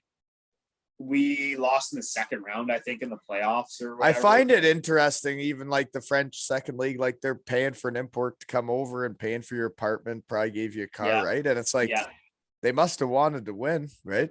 Yeah, I didn't get a car, but I had an apartment that I was close to the rink. I didn't like New Year. It was kind of it wasn't the nicest, obviously it wasn't the nicest area of Paris. It was. Yeah. Well, of the things I had written down when the research team was hot was France is an interesting country when you think about it, because I had written down, were you living in an area where you were skiing or were you near the French Riviera? And apparently neither. You were in the Paris. So great. So I will say this, fun nightlife. That's for sure. I'm sure there is, right? Yeah, it was good. So what type of nightlife are we talking about? You're not going into pubs. What are you doing? You're hitting disco clubs and dancing your heart out? the first you got the glow sticks or what? Yeah. The first night I went out, Wally, we won. We had some beers in the room. On my team, we had a lot of Czechs and Slovakian guys who They get after it too, right? They get out. They're a whole different breed, these guys. And The Finns get after it a bit more, but yeah, go ahead. yeah, these guys are up there, and they're like, all right, we're going out in Paris, so we get changed at the rink. We all go to our apartments, get changed quick. We take the tram or the I forget what it's called there. We take it into the center of Paris. We go to a pub. We go to a pub till about 1. I'm feeling pretty good at this point. I'm leaving. They're like, all right, let's go. I'm thinking, all right, time to shut her down. Let's get on the tram. By the time we get back to Neuilly, it's 1:32. Good night, whatever. And they're like, no. Now we go to a club. I'm like, okay. So pub to a club, walk out of the club. Pub to a club. Pub to a club, walk out of the club. It might have been 3, 4. Yeah. They don't shut early. They don't shut. From there, I'm thinking, okay, night's done. Let's pack it in. We go to this place where you walk in. It's open all night. As long as you order wine, they bring you out like charcuterie, like cheeses and what'd you say? Charcuterie? Charcuterie, like meat and cheese. Right. Yeah, I love that shit. Yeah. Yeah. So I didn't walk out of that place till the sun was coming up. Right. And that was my first night, and I was like, ooh. That's your first night over there? That was my first night in Paris. My first night partying in Paris. And I remember walking out of that place, and I didn't know if I should feel like a rock star or like, you're an idiot. What did you just do? But I think you did exactly what you should do. So just my opinion.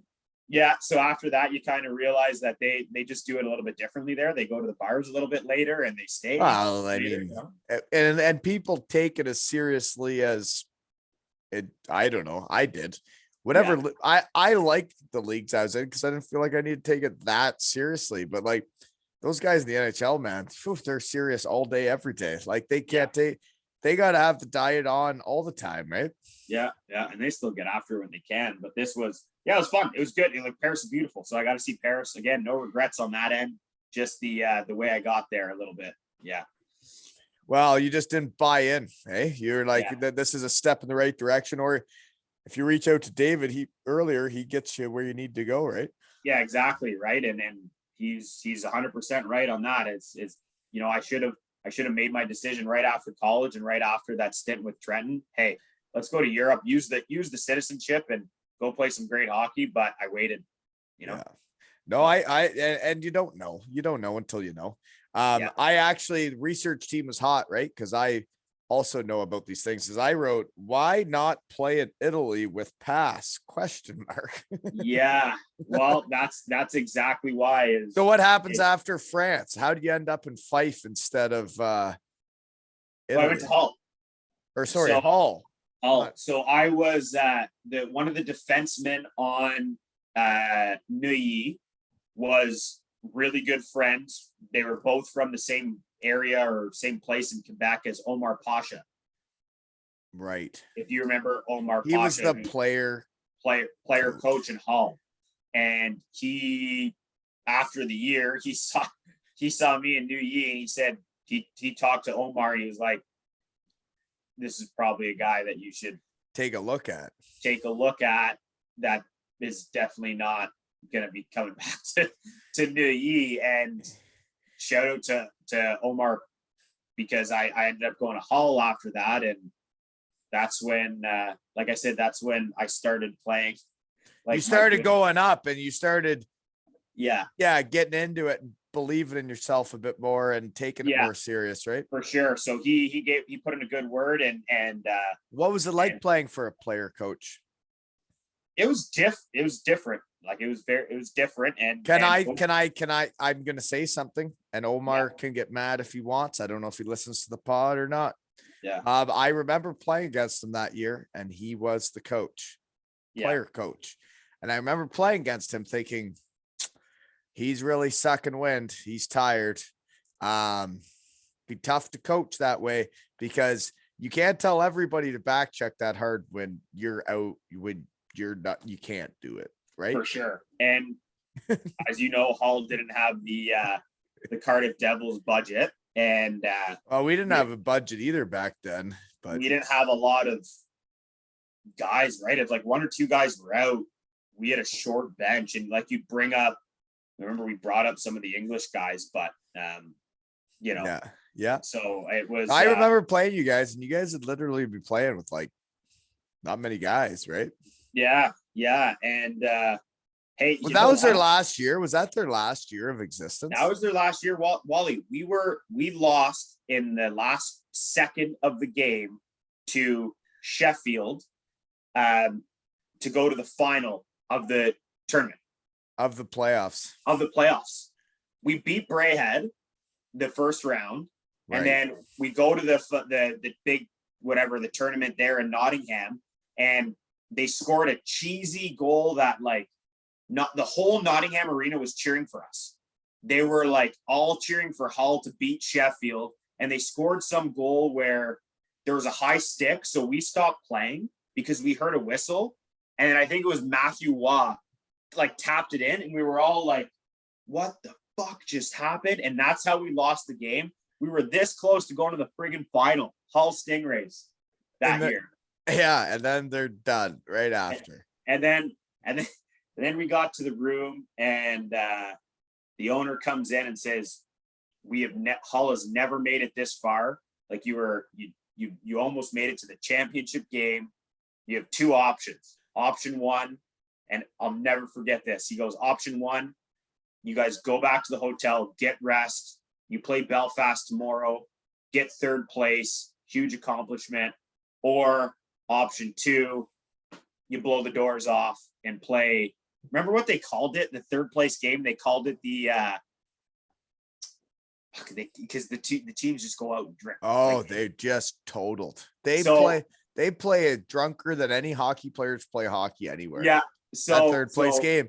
But my only memory is in Cardiff the next year when I do the pregame speech, and then you guys blow it. And then that third place game, like you guys were all sober and like you were told not to go out, not drink, and the other team was totally in one, and it was embarrassing to watch. Like, well, you got to do it. You got to get crushed. After that, it was such a roller coaster ride to one of the teams that should have never even made the playoffs, but we made the playoffs. We beat Brayhead, almost beat Sheffield. Fans are feeling great. The players are feeling great. Nottingham was screaming at us to win. Like, it felt amazing. Right. And we all looked at each other and we were like, we're blowing the doors off here. Let's go. We were at the pub with Belfast Giants that night till all ends in the morning. We played the third place game at 11. Guys were strolling in from the bar, Belfast and Hull guys together at like 4 in the morning. And then you're up at 9 going to play hockey, and we got booed. I remember the Belfast won the first draw, and Westgarth was playing, and he was playing D, and he like sauced a pass like across the ice to nobody. And you could see the fans and Nottingham just going, "Oh God, these guys chose option 2 and went out all night last night, and nobody cares." But I think they actually like it because they have bets. Because I went as a fan, right? Yeah. They have bets on like the over under for like the bronze medal game. Like they're talking like it's like 15 goals, right? Because goalies can't even stand up. Yeah, because guys are going out and getting waffled and then playing at 11 in the morning. And that's exactly what we did. But your season's over. And like, over. Shout out to everybody that agrees third place in the EIHL is nothing to write home about. And continue doing the third place game and continue doing it exactly how you're doing it. Yeah. So it was fun because we were with Belfast and we partied with these guys. Like, we were out and we're like, all right, we're playing you tomorrow, and we're crushing pints with them all. Well, and then you show up to watch like you guys play the drunk team, and it's like, yeah.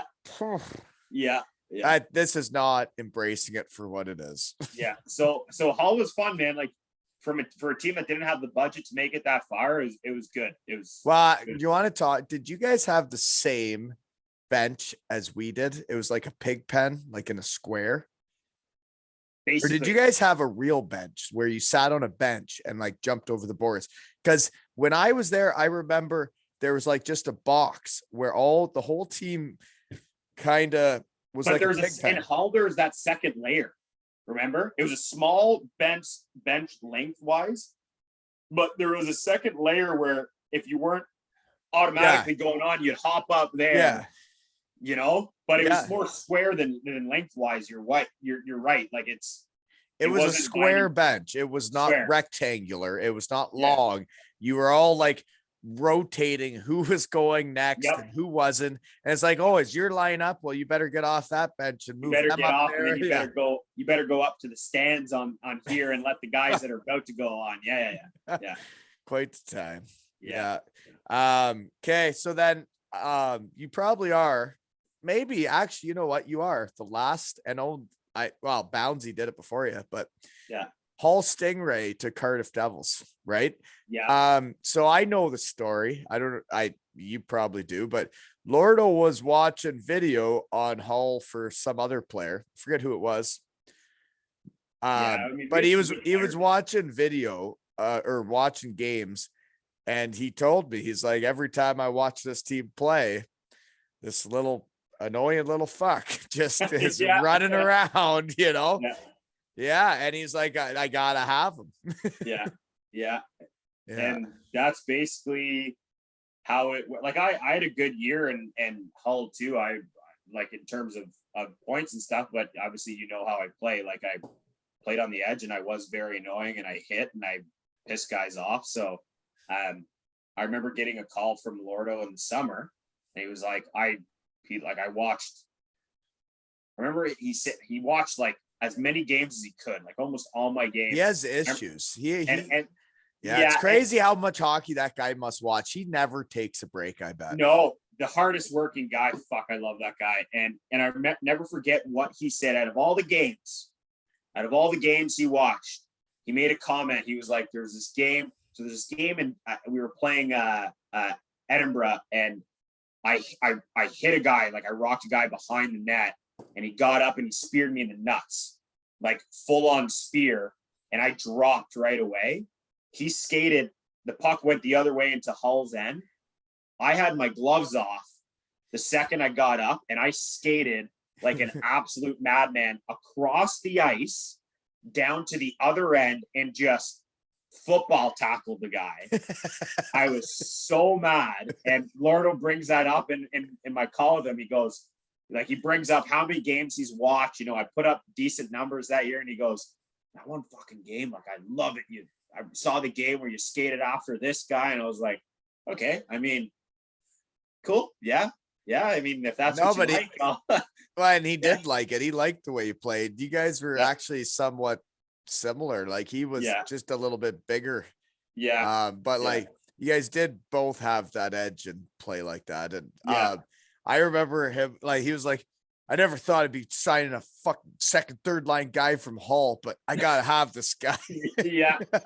And fuck, it worked out, man. Like, it was great. I was super excited. I didn't think I was gonna get a call from Cardiff, right? But no, and it was so much fun living by you that year. So I guess that's where we're at then. Is so playoff weekend though. Pretty cool weekend, isn't it? Oh yeah. Super cool weekend. It Sweet really weekend. is. And like, I'm glad I got to go as a pregame speaker. Like, I never got to play in it, but like, man, seeing all the fans show up at pubs in all their different jerseys and they all just get along. Wild shit. Sorry for burping the mic, folks.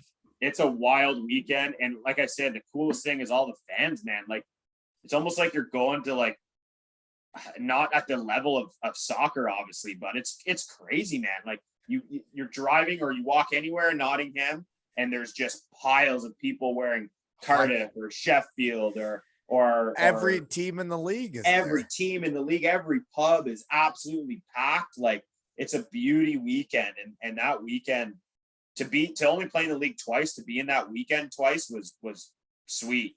Like, that was cool. No, for sure. Okay. So then I guess we're into the Cardiff year. One memory I have. Okay. Yeah. This came up before. Manchester, right? Near the Yeah. end of the year. I was hiding in the bathroom. The door was locked. It was locked for a long time. I sat there naked, covered in dirt. Decent covered me in dirt. I'm sitting there with an axe and a shield and a sword. And I'm sitting there going, looking in the mirror, going, looking in the mirror, going, what am I doing with my life? Like, I'm doing this for these assholes because I think it might help them win the game. And I'm like, I just want to help. I just want to try and help win the game. And then they break the glass and warm up. Okay. And I'm sitting in the dungy little bathroom in Manchester. And I'm feeling a bit of shame. I'm having some second thoughts. I'm like, I remember. Yeah, I've gone up here on the fan bus. I've drank the whole way The fan here. bus. I remember that. Yeah. And then I'm sitting here naked, covered in dirt. Deese has had his grubby old mitts all over me, rubbing dirt all over me. And I'm sitting there, my beer's gone. You guys break the glass, and you guys are sitting in the room getting ready for the game or to go out for the next warm up because the glass breaks. And I hear you say, if that's fucking Wally in the bathroom, I fucking tell you. And I'm like, all because you couldn't take a piss. And I'm like, you know what? I've taken a 5.5 hour bus trip up here. I've drank 8 beers on the way here just to get in the right mindset for you. And now you're yelling at me that I'm in the bathroom naked, covered in dirt. And I'm like, this guy doesn't get it. I love your speeches though. I was a big supporter. I know you were just joking when you were like, if that's Wally in there, did you actually think it was me in there? I had no idea. So I don't think anybody did because I only did it a couple times. Right? I remember that, but I was always like even before the games, I was one of the guys that was trying to keep it light, right? Like I was always joking around or like fucking yelling, not so whatever. Serious. Yeah. So like guys, the glass breaks, guys are fucking tired. You're sitting there, you're like, holy shit, are we ever gonna play hockey? And like in my head, I was like, could that be Wally? Like, just stirring the pot a bit, is that Wally? But in my head, I'm like, how the fuck would Wally get here? Like, right. How would he get here? But then the other thing is like, why would the door be locked to the bathroom? Right. Like the door was locked to the bathroom the whole time. You guys come back off and like, there's one toilet in the room. And then there's the defenseman goalie room that has a toilet, but like you guys can't get into the bathroom because it's locked. And it's like, well, does that make any sense? Yes. And the thing that threw me off was like, when I said that, how the fuck would Wally get all the way to Manchester? Like, it didn't even register with me that like it actually could the have fan bus, but like, did Wally take the fucking fan bus from Cardiff all the way to Manchester to see us plugs play a game in Manchester? Like, I mean, if it was Nottingham or Sheffield or something, like, that was the last weekend, dude. We had 2 games left. We had to win both of them to have a chance. And I was like, honey, I gotta go.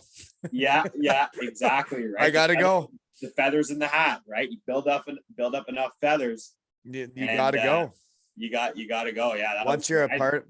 But yeah, that was the time I broke the axe at Richie's feet, right? Richie's feet. Yeah. Exactly. No, but it was me in the bathroom. And it was a long time. I sat there a long time. That was, when you get into the real world and like I was right at the edge there. I knew my career was over. You guys had 2 games left and maybe playoffs weekend. And I'm sitting in a bathroom covered in dirt naked. And I'm like, I don't. It was emotional. It was emotional. That was a roller coaster ride for you for sure though, right? Like that's tough year. Tough year for sure. Yeah. Very tough year. Yeah. And we were, hey, you know what? We were lucky enough. Me, you, and Salty played at least a few games together. That's true. Right? Yeah. That's blue line. I remember blue line in practice. We wore the blue jerseys. Oh wow, you have a good memory. Yeah. Blue line. Me, you, and Salty. Yeah, no, and I think it would have worked if I would have been able to get to play. And like, it sucks when you don't get to play, and then you watch everybody else play. And man, it was a tough year. But you're one of those guys that sticks out to me. Of all the guys you play with, like Cully is another one. Like you guys living down the hall, and Carl, the 4 of us hanging out there. Like, that like I know I can text you guys and be like, hey, I got this going on. Can Colby come down and play whatever? And like you guys would be like, yeah, for sure. Like Absolutely. Yeah. that's all part of like a team winning is like the guys actually care about each other and are all friends off the ice, right? Well, we had, that me, you, Huddy, and like that apartment, we had a good crew there. And Sure did. I mean, yeah, I mean, I was a team guy, you know, I love the boys. I love being there. So You sure yeah. did. Yeah. Oh yeah.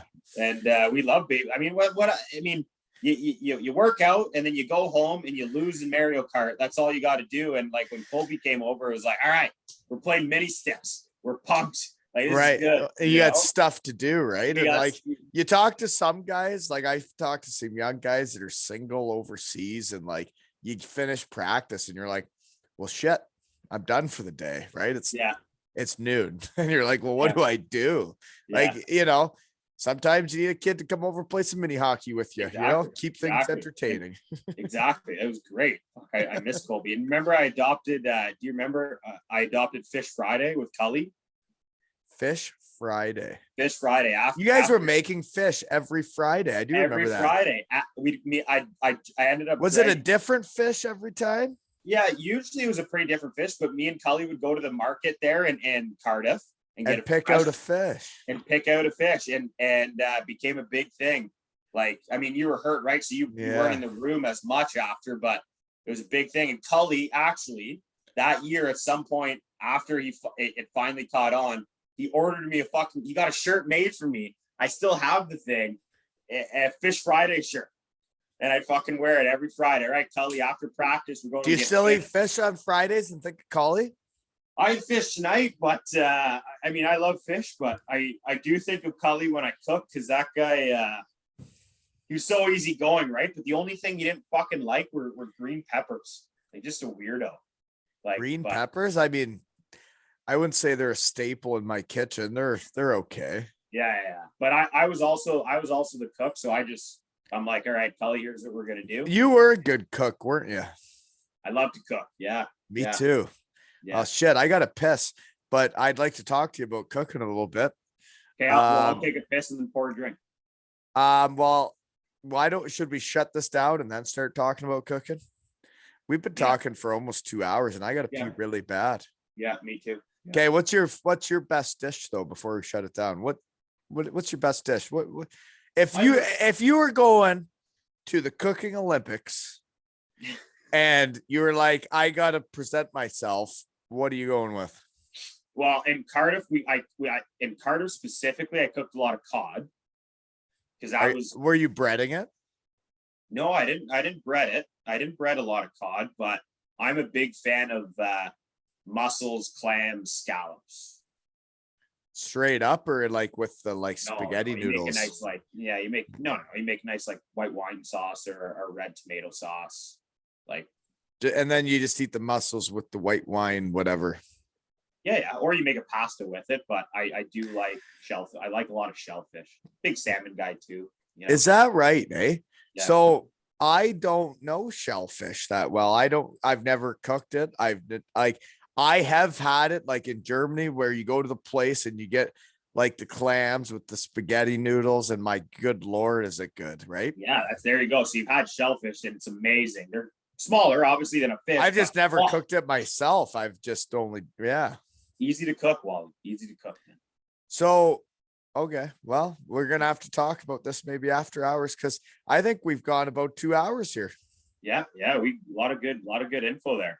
Fucking great. I could pour another drink here and take a piss. That's for sure. Well, I know we could do more, but the research team's about fresh out other than that's it. The illustrious career ended in Cardiff right there. Both of us together. It all ended together, and I'm sorry for all the things you had to watch, while I went out. But would you say there was a favorite pregame speech you had? There was one. It was my favorite pregame speech was the first time you came in with the fucking shield and the sword. You were painted, you're covered, you were naked, and it was the first time when nobody expected it. The very first time, like the very first time. The very first time, Lordo had like it's weird things with Lordo these had like happening, a right? weird speech, but then he kind of left it in an area. I don't know if he introduced you, but he left off kind of weird, and we were like, and you came in just fucking it, just the sword. You could say guns a blazing. Yes. Guns a blazing. Yeah. I was like, fucking Wally. He's back. He's back. I haven't seen the guy. He's not in the stands. He's here. Yeah. It was weird because like as brief of a moment that was, that 30-second little thing was, I felt like a part of it again. I felt like the better I did at a pregame speech, the better chance we had at winning the game. And I actually was serious about it. And I was like, if I do it better this time than last time, I actually think they'll be more pumped up to play hockey than last time. Fuck, man. I was jacked. I think at that first time you came in, everybody was losing it. I was up. I was like, fucking Wally's here, because you're gone for so long. You're not there in the morning. You're not there, whatever. And then you come in and you bust through and I remember like you would always fucking hit somebody, eh? Like Richie was one of them, or somebody, and you fucking smacked somebody with the sword. Like, I think it was a hammer. The first one ever. The first one was a hammer. You're right. And I don't know why I always picked on Richie. I don't know. I think because he doesn't say anything. Because he's not going to say anything. He's going to smile and be like, "This is funny." Yeah. I'm not going to actually like be upset that he's putting himself in front of me. Yeah. But Richie, I remember getting the Thor hammer, and I think we were playing Coventry or something. But anyways, I remember saying to him like, basically we were gonna give them like not just a little bit of the hammer, but we were gonna give them the whole thing, thing, right? The whole and thing, I think I put the hammer in his face, right? Yeah. Richie. Okay. Well, folks, this has been another episode of 5 Ales and Hockey Tales with Herv the Perv and Wally.